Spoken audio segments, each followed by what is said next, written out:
We've been talking to Jim J. Bullock, Leah Cornell, stars of Too Close for Cover. We have a little clip, by the way, in case you forgot these wonderful characters. Take a look. Excuse us, Monroe. I've had enough of Monroe. You get rid of him this time. Oh, I don't want to hurt his feelings. He's so gentle, so well-meaning. You know, there aren't many people like him left in the world.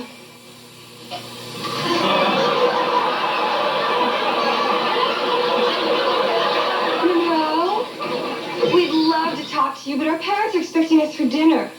Oh, thanks, but I couldn't. Not you, Monroe. Us. Oh, sure, go right ahead. Yeah, good night. Good night.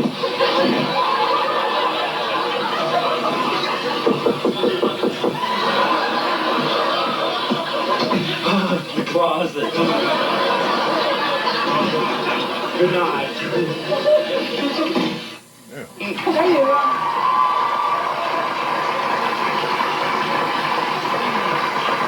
I just realized something. I came out of the closet in 1980. Can we talk about Ted Knight for a second? How he was? You didn't have. You weren't that close with him, right, Jim? Ted? Mm-hmm. That was not no damn 90s. Ted, it was kind of difficult to get really close to Ted because he had a wall that he would put up before he would let you in. But Was he intimidating?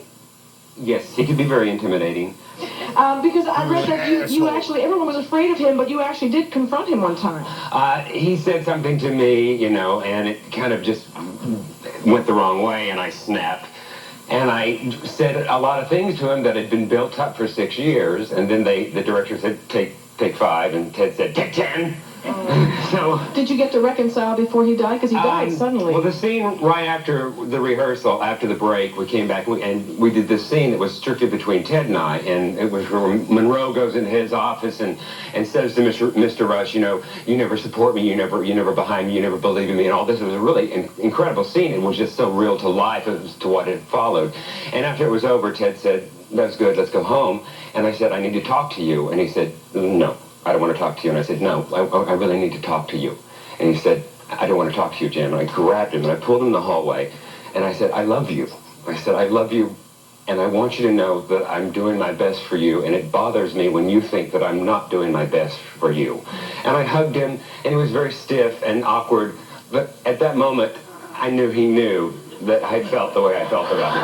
You know? And I don't think These people. Pull it out of the toilet. Pull it out for once, for God's sake.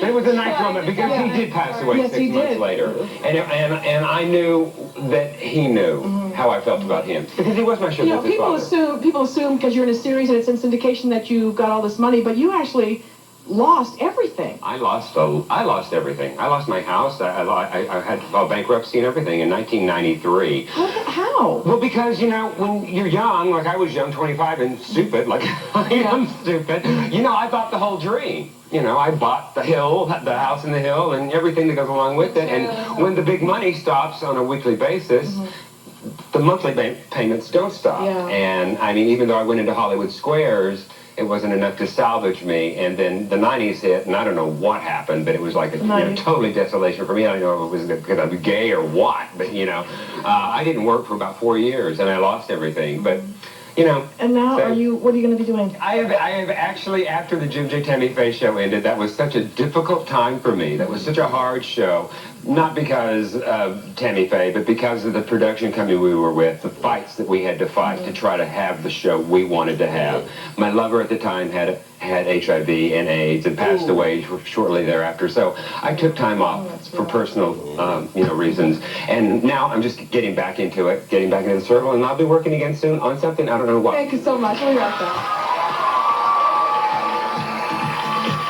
We don't do a lot of celebrity shows like this, and plus we tape in Chicago, and to have you guys be on a plane mostly from California and fly all the way out here to be on this show for this one short hour, we really appreciate that, and we're your reminder that your fans are still out there and love you very much. Thank you all for joining us today.